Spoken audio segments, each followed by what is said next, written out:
Florence Nightingale 200 വർഷം മുമ്പ് ജീവിച്ചിരുന്ന ആ സ്ത്രീയാണ് ആധുനിക നഴ്സിംഗിന് അടിത്തറ പാകിയത്. അതുകൊണ്ട് തന്നെ നൈറ്റിംഗേലിൻ്റെ പ്രാധാന്യം ഒരു കാലത്തും ഇല്ലാതാവുന്നില്ല. നിപ്പയുടെ സമയത്താണെങ്കിലും കോവിഡ്-19 എന്ന മഹാമാരിയുടെ കാലത്താണെങ്കിലും നഴ്സുമാരുടെ സേവനം എത്രമാത്രം പ്രധാനപ്പെട്ടതും നിസ്വാർത്ഥവുമാണെന്ന് തെളിയിക്കപ്പെട്ടു കഴിഞ്ഞു. നഴ്സിംഗ് രംഗത്തെ വിപ്ലവകരമായ മാറ്റങ്ങൾക്ക് തുടക്കം കുറിച്ച വനിതയായിരുന്നു ഫ്ലോറൻസ് നൈറ്റിംഗേൾ. 19-ാം നൂറ്റാണ്ടിൽ പരിക്കേറ്റ സൈനികരെ പരിചരിക്കുന്നതിലും അതിനായി നഴ്സുമാരെ പരിശീലിപ്പിച്ചതിലും അവർ കാണിച്ച ആത്മാർത്ഥത മറക്കാവുന്നതായിരുന്നില്ല. ഇന്ന് കൊറോണ വൈറസ് വ്യാപിക്കാതെ ചെറുക്കാനായി പലതരത്തിലുള്ള നിർദ്ദേശങ്ങൾ സർക്കാർ നൽകുന്നുണ്ട്. അതിൽ പലതും നേരത്തെ തന്നെ, അതായത് 19-ാം നൂറ്റാണ്ടിൽ തന്നെ നൈറ്റിംഗേൾ എഴുതിയിട്ടുണ്ട് എന്നത് പ്രസക്തമാണ്.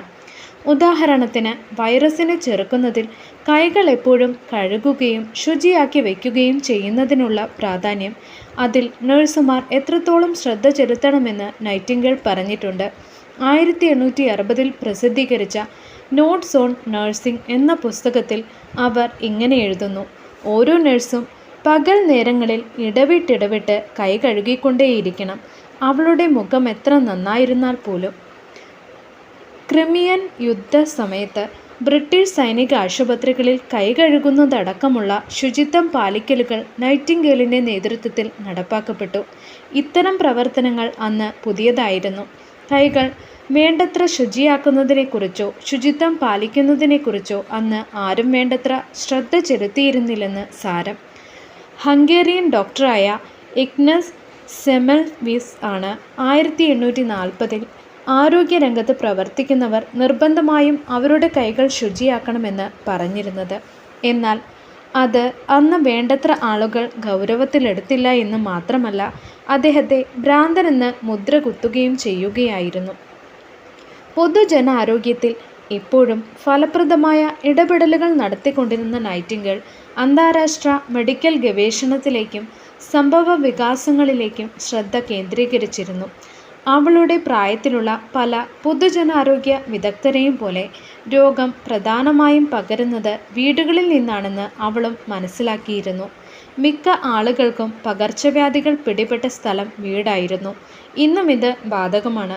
വുഹാനിൽ കൊറോണ വൈറസ് പൊട്ടിപ്പുറപ്പെട്ടപ്പോൾ 75% മുതൽ 80% വരെ പകർന്നത് കുടുംബ ക്ലസ്റ്ററുകളിലാണ് എന്നാണ് റിപ്പോർട്ട് ചെയ്യപ്പെട്ടിട്ടുള്ളത്.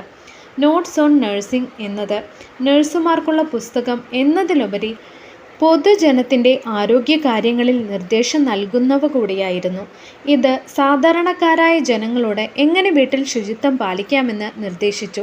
വീട്ടുകാര്യങ്ങളെല്ലാം സ്ത്രീകൾ നോക്കിയിരുന്ന കാലമായതിനാൽ സ്ത്രീകൾക്കാണ് ഏറെയും നിർദ്ദേശം നൽകിയിരിക്കുന്നത്.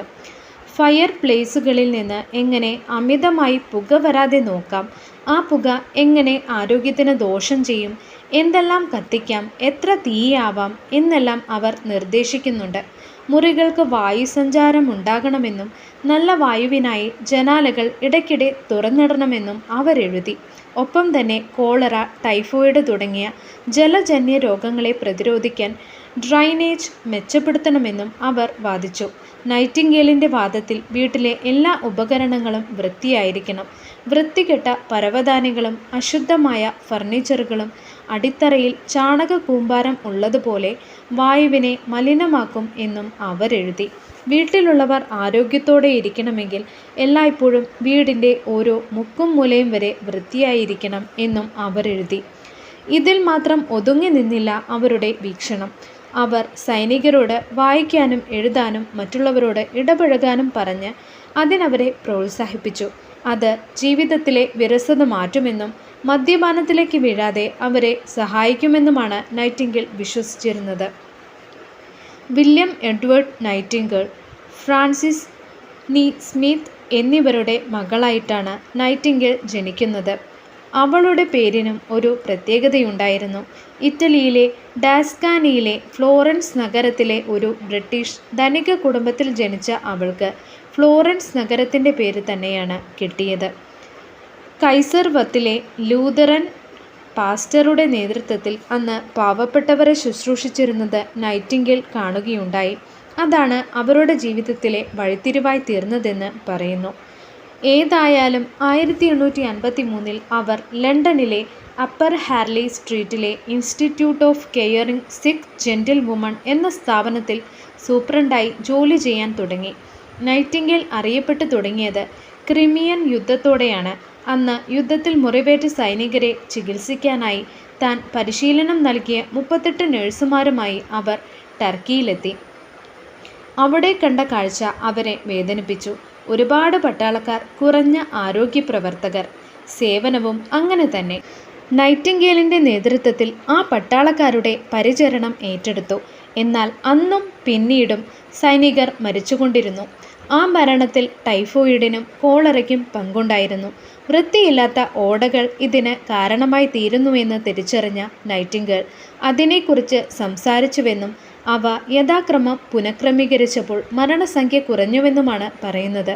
യുദ്ധശേഷം നൈറ്റിംഗേൽ ബ്രിട്ടനിലേക്ക് തന്നെ മടങ്ങി. അന്ന് വിക്ടോറിയ രാജ്ഞി കഴിഞ്ഞാൽ അറിയപ്പെട്ടിരുന്ന വ്യക്തി നൈറ്റിംഗേൽ ആയിരുന്നുവത്രേ. പിന്നീടും രാജ്യത്തിനകത്തും പുറത്തും പൊതുജനാരോഗ്യ കാര്യങ്ങളിലുള്ള അവരുടെ ഇടപെടലുകൾ വിലമതിക്കാനാവാത്തതാണ്.